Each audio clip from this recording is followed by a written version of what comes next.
بسم اللہ الرحمن الرحیم. مہتاب حیدر دوبارہ آپ کی خدمت میں حاضر ہے. سر ابھی آپ اوورسیز پاکستانیز کے حوالے سے بات کر رہے تھے. آپ نہیں سمجھتے کہ ان کے لیے ریئل اسٹیٹ ایک ایسا سیکٹر ہے جس میں وہ پاکستان میں انویسٹ کر سکتے ہیں؟ ریئل اسٹیٹ میں جی بالکل ہے، مطلب لیکن ریئل اسٹیٹ میں بہت زیادہ ایشوز آ رہے ہیں، قبضے ہو رہے ہیں، اور جب تک آپ خود نہ ہوں یا آپ کا کوئی امیجیٹ کوئی ریلیٹیو نہ ہو. میری اپنی لینڈ ہے یہاں پر راولپنڈی میں، ایک سوسائٹی کے ساتھ ہے، 20 کنال ہے، 21 کنال. میں مسلسل اپلیکیشنیں دے رہا ہوں کہ جی اس کی نشاندہی کی جائے، اور جو سوسائٹی نے اس کے اوپر انکروچمنٹ کی ہے اس کو وہاں سے ہٹایا جائے اور مجھے اس کا قبضہ جو ہے دیا جائے.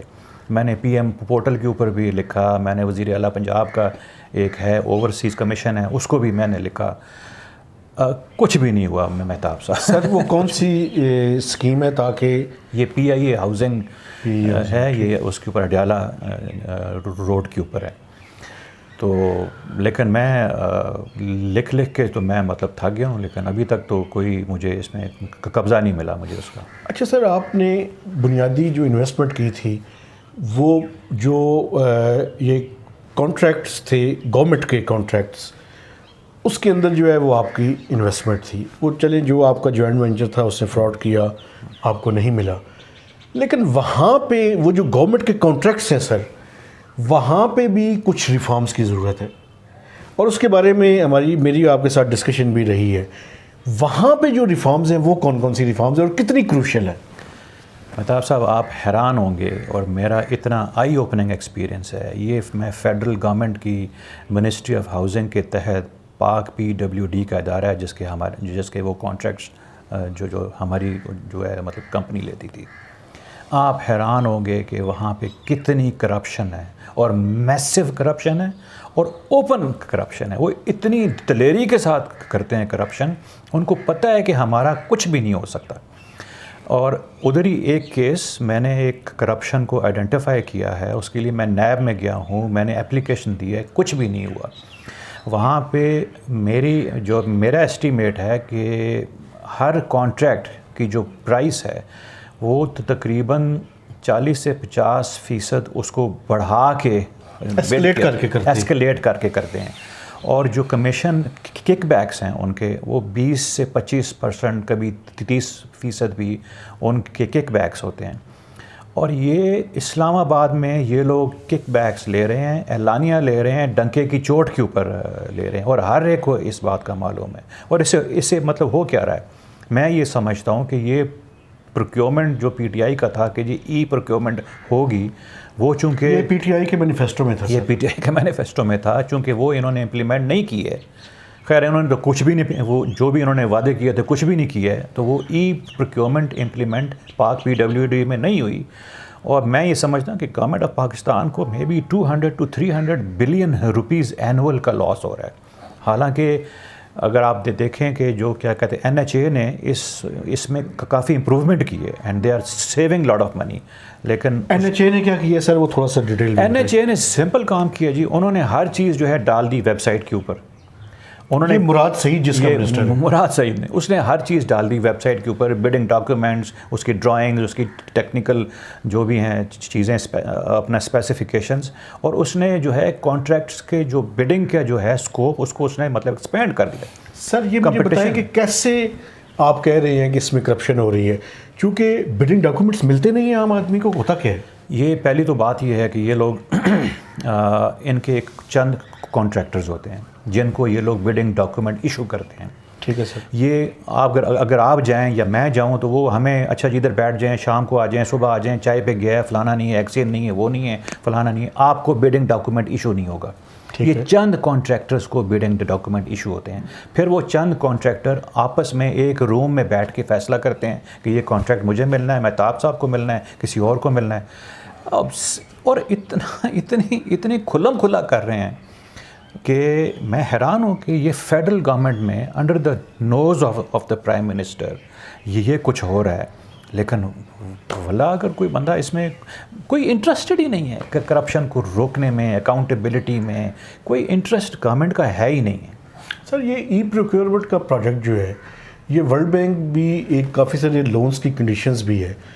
تو اگر ای پروکیورمنٹ میں دیکھیں NHA نے ڈالنے شروع کر دیے اپنے ویب سائٹ کے اوپر, تو یہ باقی منسٹریز اور ڈویژنز اگر کرنے شروع کر دیں, مثلا اگر آپ نے صرف اس کا حوالہ دیا یہ PWD کا, تو یہ کتنی سیونگ ہو سکتی ہے اور کس طرح سے سیونگ ہو سکتی ہے؟ کمپٹیشن بڑھ جائے گا؟ جی, اس میں 2 چیزیں ہیں. ایک تو سیونگ کا یہ ہے کہ جب آپ اوپن بڈنگ ڈاکیومنٹس آپ کے آ جائیں گے اس کے اوپر ویب سائٹ پہ, تو ہر بندہ جہاں سے بھی ہے مطلب بیٹھ کے اس کے اندر بڈنگ ہو سکتی ہے. ٹھیک ہے. جب بڈنگ ہوگی تو کمپٹیشن جب مطلب ایکسپینڈ ہوگا تو ریٹس جو ہیں وہ نیچے آ جائیں گے. ڈیفینیٹلی. اگر 20 کانٹریکٹر پارٹیسپیٹ کر رہے تھے تو ابھی 100 پارٹیسپیٹ کر رہے ہیں اس کے ساتھ. اگر آپ اس کو وہ چیزوں کو ڈال دیتے ہیں ویب سائٹ پہ, تو اس سے یہ ہے کہ بڈنگ کا ریٹ نیچے آ جائے گا اور گورنمنٹ کو بے تحاشا سیونگ ہوگی. جیسے میں نے کہا, میرا خیال ہے کہ 200 سے 300 بلین پر اینم کی سیونگ ان کو اوور آل جو گورنمنٹ کی پروکیورمنٹ ہے اس میں ہو سکتی ہے. لیکن کوئی انٹرسٹ نہیں ہے ان کا ابھی بھی وہ سارا کام ٹوٹل مینول ہو رہا ہے, ٹوٹل. صحیح ہے سر. ویسے اس پہ گورنمنٹ تو یہ کلیم کر رہی ہے سر کہ نیکسٹ ایئر کے آغاز تک ہم پروجیکٹ فائنل کر لیں گے اور پھر اس کو ریپلیکیٹ جو ہے وہ کر دیا جائے گا, لیکن بہت سلو ہے جی. دیکھیں, یہ کام تھا پیپرا کا کہ وہ اس چیز کو امپلیمنٹ کرتی. پیپرا کو پتہ نہیں 6-7 سال 8 سال ہو گئے ہیں وہ مطلب اس چیز کو لے کے مطلب کھیل رہے ہیں اس کے ساتھ. They are basically dragging their feet. ان کا بھی کوئی انٹرسٹ کوئی نہیں ہے. 3 سال تو اس کو PTI کو ہو گئے ہیں اور یہ PTI کا مینیفیسٹو تھا. تو اگر PTI کا تھا, مینیفیسٹو تھا کرپشن کے خلاف, اکاؤنٹیبلٹی, ان کے ہوتے ہوئے اگر مطلب پیپرا نے کچھ نہیں کیا تو مجھے تو کوئی امید نہیں ہے کہ یہ سر. ایک آپ کو یاد ہوگا پرائم منسٹر نے ایک میٹنگ بھی چیئر کی تھی جس میں کہا تھا کہ ہم ای پروکیورمنٹ کا جو ہے وہ پروجیکٹ جو ہے اس پہ امپلیمنٹیشن کو انشور کریں گے, اور پرائم منسٹر کو کوئی ٹائم لائنز بھی دی گئی تھیں. جی ہاں, وہ 2019 دسمبر میں میٹنگ ہوئی تھی اور اس میں PM کو انہوں نے جھوٹ بولا. انہوں نے PM کے ساتھ, PM کو انہوں نے کہا جی پاک PWD میں ای پروکیورمنٹ امپلیمنٹ ہو گئی ہے, جو کہ وچ از ایبسلیوٹلی رانگ. بالکل انہوں نے صاف جھوٹ بولا ہے وزیر اعظم کے ساتھ. کچھ بھی نہیں ہوا اور وہ سب کچھ مینول ہے جیسے آپ کو میں نے پہلے بتایا. صحیح. اچھا سر, آخر میں کوئی آپ کا کوئی اس حوالے سے میسیج اوورسیز پاکستانیز جو ہیں وہ پاکستان کے لیے بڑی جو ہے ان کے دل میں ایک محبت بھی ہے, اور باہر سے بیٹھ کے تو ڈیفینیٹلی وہ ذرا زیادہ ہو جاتی ہے ایک ملک کے ساتھ محبت بھی, اور تو کوئی پازیٹیو سائڈ پہ بھی ہم کوئی امید کی کرن کوئی دکھائیں ان کو, چونکہ ایک آپ نے یہ فائٹ آؤٹ کرنے کا جو فیصلہ کیا ہے یہ بھی امید کی کرن ہے کہ آپ حوصلہ نہیں آ رہے, آپ ابھی بھی یہ سمجھتے ہیں کہ آپ نے انصاف لینا ہے اور انصاف لیے بغیر جو ہے وہ آپ نے بیٹھنا نہیں ہے. جی, تو کوئی امید کی بات سر؟ دیکھیں, میرا خیال ہے کہ اگر ہم لوگ اوورسیز پاکستانی جس طرح میں مطلب سامنے آ رہا ہوں اور میں مطلب بول رہا ہوں, اور اگر اور بھی ہمارے بہت سارے بھائی جن کو یہاں پہ ایشوز ہیں ان کو سامنے آنا چاہیے اور ان کو فائٹ کرنا چاہیے, مطلب ہار نہیں ماننی چاہیے. اور میرا خیال ہے اگر ہم لوگ آواز جو ہے اٹھاتے رہیں گے تو سسٹم میں انشاءاللہ مطلب بہتری آئے گی. Thank you very much doctor صاحب, آپ نے مجھے ٹائم دیا, اور اس امید کے ساتھ کہ ہم سب مل جل کر اس ملک کے جو مسائل ہیں اس میں پارٹ آف سلوشن ہو, نہ کہ پارٹ آف پرابلم. تو بحیثیت جرنلسٹ میری بھی ذمہ داری تھی کہ میں جو ڈاکٹر صاحب باتیں کر رہے ہیں ان باتوں کو لے کر آپ کے سامنے آؤں, اور آپ نے بھی اس پہ خاموشی اختیار نہیں کرنی بلکہ آپ نے ڈاکٹر صاحب کے ساتھ مل کر آواز اٹھانی ہے.